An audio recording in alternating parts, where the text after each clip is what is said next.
तामुलपुर जिल्लानि सेसापानि पलासगुरियाव फिन आरोबाव हाग्रानि मैदेर आरो सुबुंनि गेजेराव दावहा। तामुलपुर जिल्लानि कुमारिकाटा हाग्रा बिफाननि सिङाव थानाय सेसापानि ओनसोलाव गोबाव समनिफ्रायनो हाग्रानि मैदेर आरो सुबुंनि गेजेराव दावहा जाबोबाय थानाया गोदान बाथ्रा नंलिया। थांनाय हरनि समाव सेसापानि पलासगुरि गामियाव फाग्ला दैमानिफ्राय गाखोबोनाय मैदेर फालोआ हेमन्त बसुमतारीनि ओंखाम संग्रा न'खौ सिफायलाङो, लोगोसे अनन्त बसुमतारीनि थाग्रा न'नि इन्जुरखौ नारफ्लंनानै गालाङो आरो गेन्दा बर'नि ओंखाम संग्रा न'खौ इन्जुर नारफ्लंनानै गालाङो।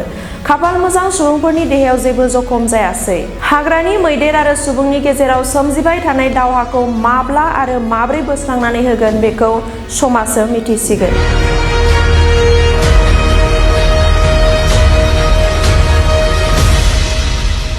खैथा जाखोमोनथाय 12था जाबायमोन। ओमफ्राय फालोआनो फैदोंमोन। फालोआ फैनानै गावस्रानानै माथाम फैदों। माथाम हाबफैनायाव ओमफ्राय जों आरो मालायफोर है होननाय ओरै न' खाथिना है होननायाव सिखार खाबायमोन आरो। सिखार खानानै ओमफ्राय आङो गथ'फोरखौ फोजाबाय, फिसौफोरखौ सिखारदो नानि होननानै आरो बिहामजोखौबो फोजाबाय। फोजानानै ओमफ्राय जोंहानि फिसाला गेदेरनि मोनफैबायानो, नारबायानो बिनिखौ, न'खौ उन्दुग्रा न'खौ नारफ्लंबाय।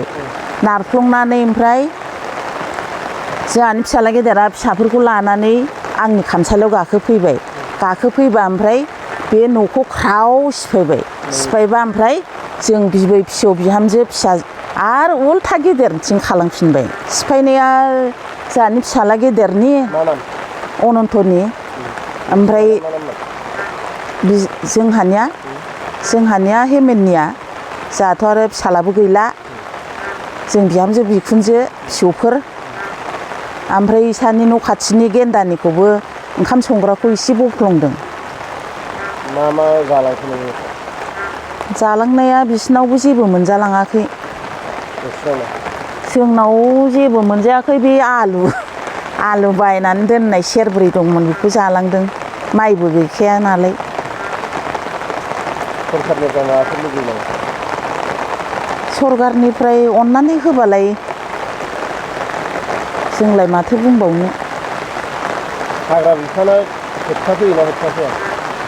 हाग्रा बिफानाथ' मालाबा फैयो मालाबा फैया। दाथ' फैथाराखै। मेसें हराव बिसोर गैया। नोंसोर बिराद गिनानै बहा थाहैनाय? जोङो नै न' खाथिनावसो थाहैदों।